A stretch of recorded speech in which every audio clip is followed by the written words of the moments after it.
रामपुर नामक एक गांव में रामू नाम का एक गरीब किसान रहता था। रामू मेहनती था, परंतु उसके पास बहुत थोड़ी सी जमीन थी। उस जमीन से जितनी फसल होती वो उसके परिवार का पेट भरने के लिए भी मुश्किल से ही पूरी पड़ती थी। उसकी गरीबी और मेहनत को देखकर गांव के लोग कहते, रामू, इतनी मेहनत का क्या फायदा? तुम्हारा भाग्य ही खराब है जो तुम इतना परिश्रम करने के बावजूद भी गरीब हो। ये सुनकर रामू थोड़ा उदास हो जाता, पर फिर भी वो मेहनत करना नहीं छोड़ता। एक दिन गांव में एक साधु आए। गांव के लोग उनकी बातें बड़े ध्यान से सुनते थे और उन्हें बहुत मानते थे। रामू भी उनके पास गया और अपनी गरीबी और मेहनत की कहानी सुनाई।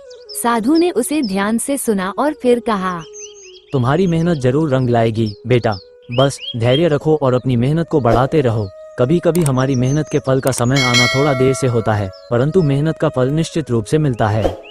रामू को साधु की बात से थोड़ी हिम्मत मिली और वह और भी मेहनत से खेती में जुट गया। दिन रात मेहनत करता, खेतों में घंटों समय बिताता।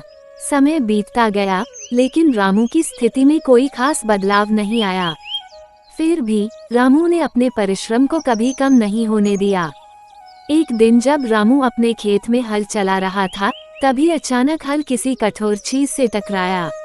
उसने हल को जमीन से निकाला और देखा कि वहाँ कुछ चमक रहा है। उसने मिट्टी को हटाया तो एक पुरानी धातु की हांडी निकली। उसने हांडी को खोला तो उसकी आंखें चमक उठी। हांडी में सोने की मोहरें भरी हुई थीं। रामू को अपने भाग्य पर यकीन नहीं हो रहा था। उसने साधु बाबा की बात को याद किया कि मेहनत का फल अवश्य मिलता है। रामू ने उन सोने की मोहरों से थोड़ी जमीन और खरीदी और बेहतर बीज और साधन जुटाए। अब उसकी फसल बहुत अच्छी होने लगी और कुछ ही सालों में वह एक समृद्ध किसान बन गया। उसकी मेहनत और भाग्य ने मिलकर उसका जीवन बदल दिया। इस घटना के बाद गांव के लोग भी उसकी तारीफ करने लगे और कहने लगे, देखो, मेहनत का फल मिलता ही है, बस धैर्य रखना जरूरी है। रामू ने अपनी मेहनत और धैर्य से सिद्ध कर दिया कि सच्ची लगन और परिश्रम से किस्मत भी हमारे साथ चलने लगती है।